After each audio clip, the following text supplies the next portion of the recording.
এই উপদেষ্টাদেরকে তারা বিশ্বাস করে না, কিন্তু ইনুস বেড়া ভালো। এর মানে সারা বাংলাদেশের জুলাই যোদ্ধারা, জুলাইয়ের পক্ষের শক্তিরা আপনার মুক্ত দেখা এখন পর্যন্ত এই সরকারের একটা হাত ধইয়ে রাখছে।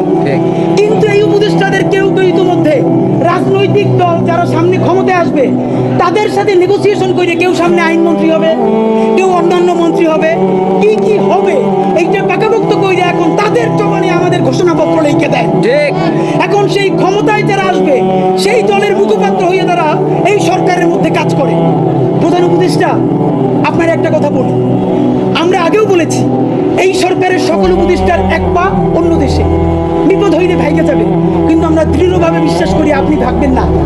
এর প্রমাণ, আপনি যদি ভাগতেন পৃথিবীর কোন দেশ আপনারে রাখতে চায় না বলেন? তাহলে হাসিনার আমলেও 10তলা বিল্ডিং পাইয়া আপনার আদালতে হাজিরা আপনি দিতে আসতেন না, আপনি তখনই বিদেশ থাকতে পারতেন।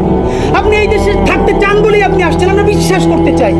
মাননীয় প্রধান উপদেষ্টা, আপনি বাঁচবেন কয়দিন বলেন?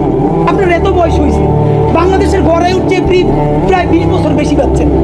আমার বাপের 63 বছর পাচ্ছে, তার চেয়ে আপনি প্রায় 20 বছর বেশি